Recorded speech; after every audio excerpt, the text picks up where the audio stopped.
Good afternoon, everyone, ladies and gentlemen.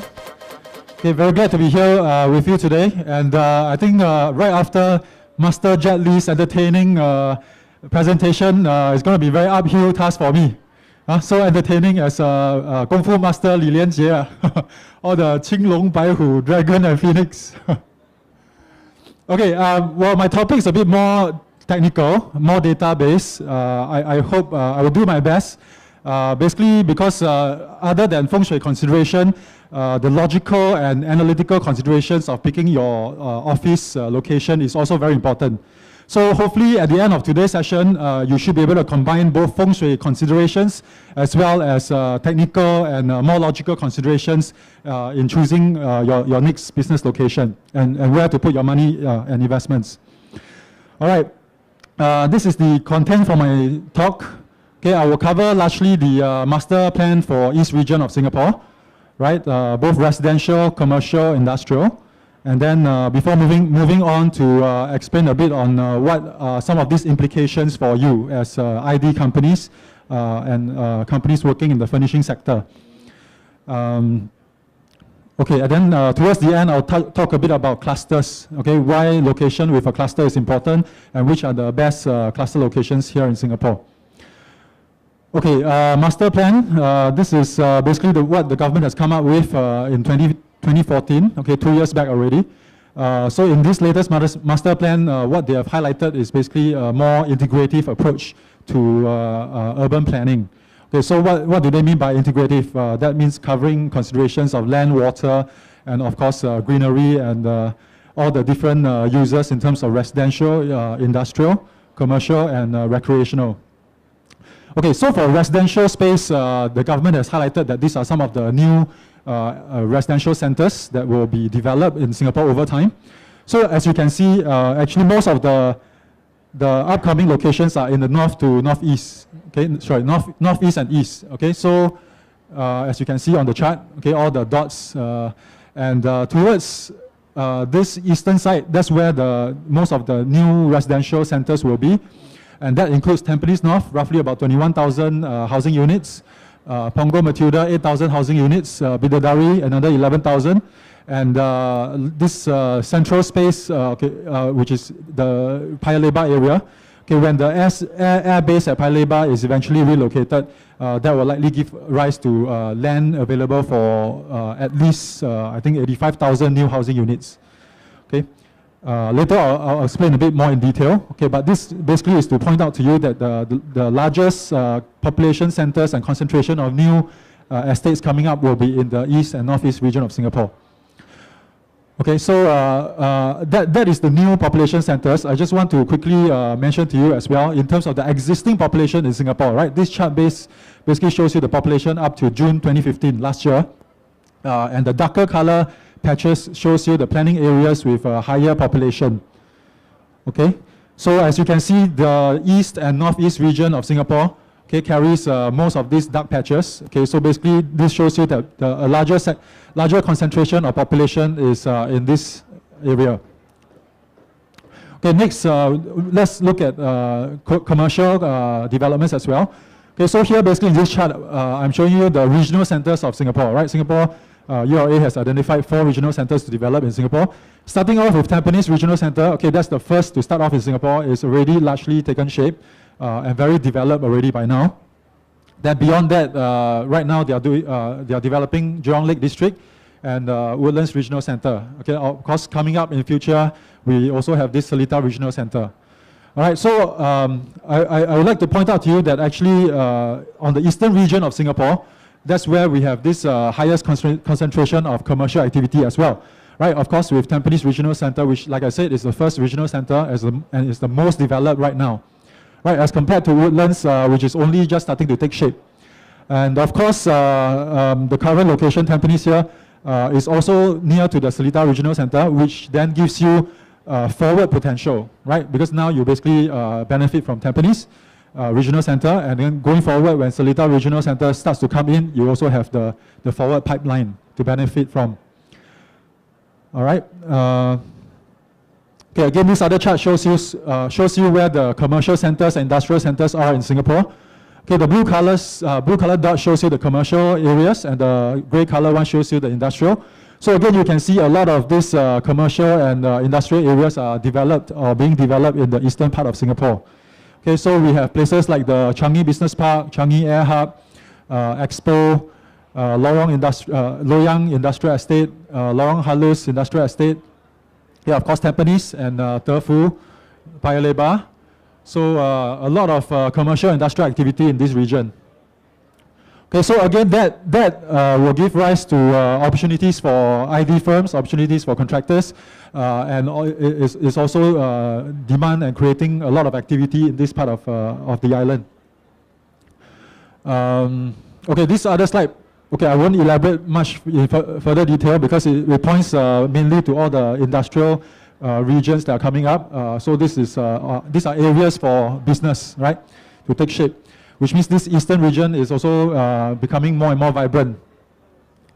Okay, next, let's take a quick look at the Tampines Master Plan. Okay, so right here within the red dotted line is what the government has identified to be the Tampines North new residential precinct. Okay, of course, while it's largely residential, it also includes industrial spaces. Okay, so here you can see the purple color buildings. Those represent the industrial estates and industrial zones that will be coming up in the next few years. Okay, so where we are right now, okay, Tspace is in this triangular corner at the tip of Tampines North. Okay, so this is being developed right now, and then later on this patch will be released for tender later on by the government. So you can see this area is starting to come up. So the red color blocks represent the residential developments. Okay, right now already the HDB has pushed out some of their BTO projects here. Later I will elaborate in further detail. Okay, so basically this is a new residential or new development precinct or neighborhood that's coming up at the doorstep of Tspace. Okay, where companies can take advantage of the new buildings that are coming up, new units that are being completed, and therefore need for ID and contractor business. Okay, and of course, industrial zone coming up as well. Okay, then of course, this master plan is not just focused on residential, it also focuses on the other facilities and lifestyle options that in the area. So including the further development of the SUTD, the Singapore University of Technology and Design, and the Changi Business Park. Okay, other than the development of the location and new projects and new residential industrial, it is also important for the government to put in greater connectivity via roads and MRT lines. So as you can see here, actually the government is have plans basically to greatly enhance our MRT network. And you can see that the eastern region, there are quite a few lines coming up. Okay, so the green lines, okay, the green lines that are not so clear, those are the existing lines, blue lines are the existing lines. Okay, so for here you see the east-west line. The green lines, the lighter color ones, are those based on the LTA master plan back in 2008. And those plans are largely in place already, meaning all the station locations are fixed. You are looking at the downtown line here, and of course the eastern regional line. Okay, but more recently, under the LTA master plan 2013, what they have also done is to put in place the plan for this red color line called the Cross Island Line. Okay, which comes up to Pasir Ris, Loyang, eventually links up to Changi as well. So Tampines is a great location because it's greatly facilitated by a lot of these MRT lines. So that's going to greatly relieve the transport needs of people around here, both for residential and industrial. Okay, this is just a clearer indication of where the station, what the station names are, where some of these stations are. Okay, I won't elaborate in further detail, but just to quickly point out to you that we are here. Okay, Tampines, and you can easily link up. Okay, we are of course on the east-west line. We can easily link up to the downtown line and the eastern regional line. Okay, the government is also developing, further enhancing the TPE and the ECP, so that will also help come in to relieve the traffic conditions in this part of the island. Okay, so what will this master plan affect, how will this affect all of you, right? Operating businesses in the ID and commercial industrial space in Singapore. Okay, so Again, I point out to you this Tampines North, which is where we are. So there are a lot of plans coming in. So 21,000 residential units will be introduced, largely HDB, but I expect some private condos in time to come as well. So this basically will be a great pipeline of projects and business right at the doorstep, right? Assuming you site your business here in Tspace, you'll be able to readily access the 21,000 units that's coming up at the doorstep. And the owners of these units, I mean, why should they go across the island to look for ID firms, right? Might as well come here and look for contractors right at the doorstep. Okay, I think some of this master plan I won't go through in further detail. I'll just keep some of these slides. These are the HDB zones, the residential areas that are coming up. Okay, some of the plans showing you what the government has in mind. A lot of these developments will be integrated. Okay, they'll build link bridges to connect the buildings together, a lot of greenery spaces. Okay, but okay, I won't elaborate because it's not of direct importance to us today. Okay, so let me move on to Bidadari. Okay, this is another residential enclave that the government has highlighted. So here is total 93 hectares, and estimated 11,000 units are coming up here in this location. Okay, so Bidadari, as I've shown in the earlier map, is again quite close to Tampines. Okay, 90% public housing. Okay, next we also have Punggol Matilda, another 8,000 housing units coming up. Okay, these are already in place. Some of these sites are being pushed out already. So, okay, again, I bring you back to this map. Okay, so where we are is Tampines area. Okay, right at the doorstep of Tampines North. Okay, Punggol Matilda, Bidadari, and eventually in time to come when the Paya Lebar Air Base is relocated, this will create more space for residential housing to come in. Okay, so, and of course, because the air base, this line shows you the orientation of the air base, okay, and the runway, sorry. And of course, once the air base is removed, this whole area in orange color, okay, basically allows for the buildings here to be redeveloped at higher plot ratio. Okay, so what this means is there's going to be a greater density of housing in this area. Okay, so this will also again allow more numbers of housing units to come in. Okay, so all in all, I estimate roughly about, okay, this land is about 800 hectares, which is pretty larger than Ang Mo Kio. And then surrounding land is not fully utilized. Okay, so I estimate roughly about 85,000 units can come into this space. Okay, that's not including plot ratio increases. Okay, if we take into consideration the plot ratio increase as a result of the relocation of the airbase, we're likely looking at more units. Okay, so what is the impact, right? So I sum it up on this side. This is for all the new residential districts that the government has identified. We are looking at a total of about 125,000 units coming up in this part of the island.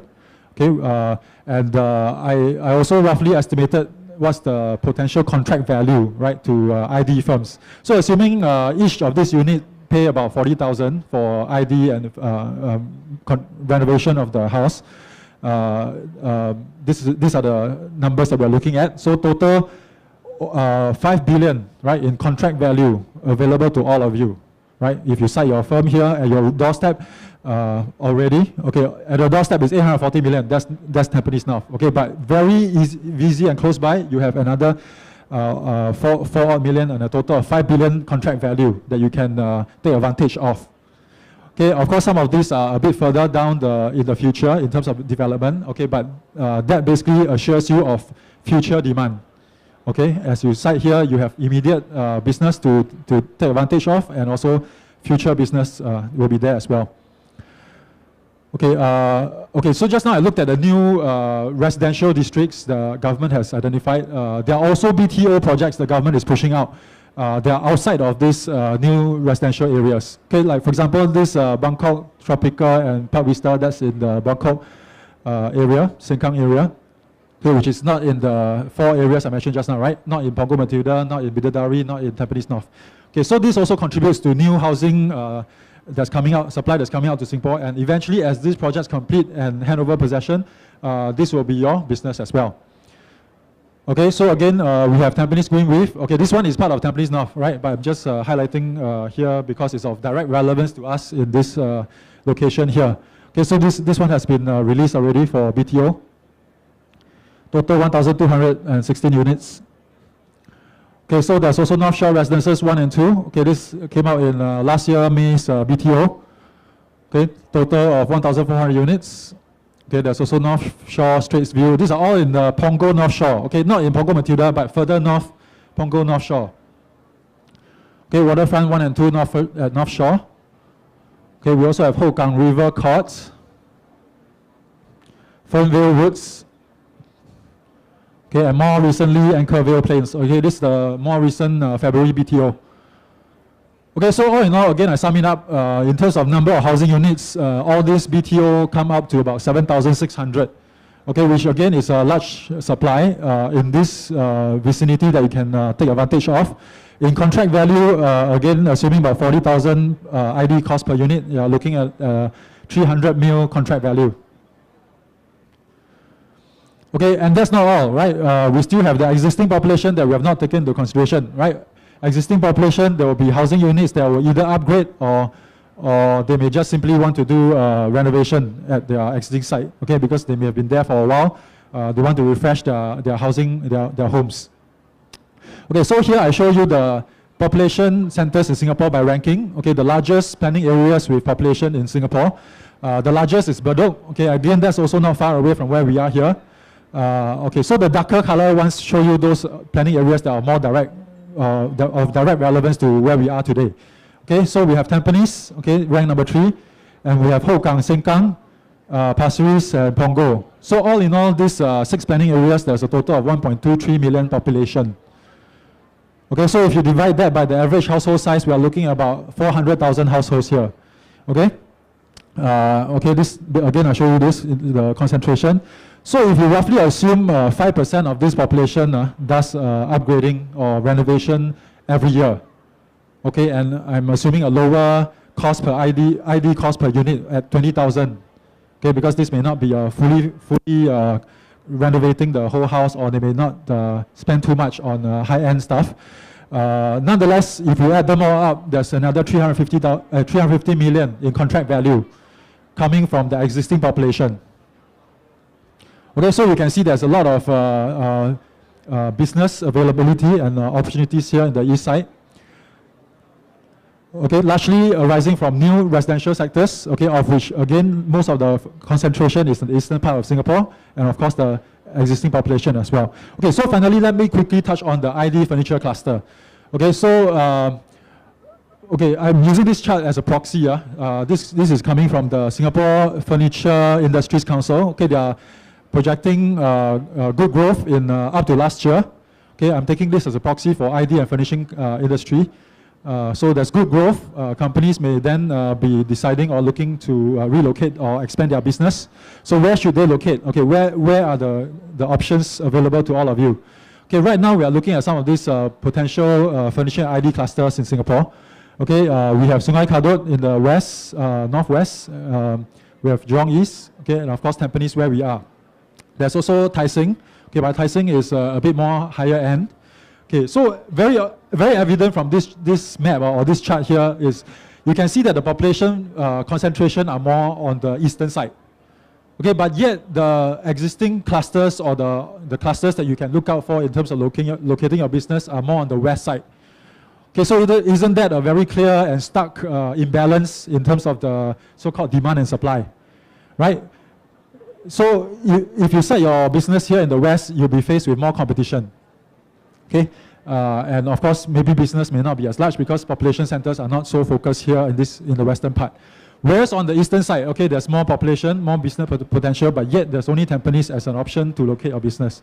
Right, so if you compare the two, I think the solution or answer is quite clear.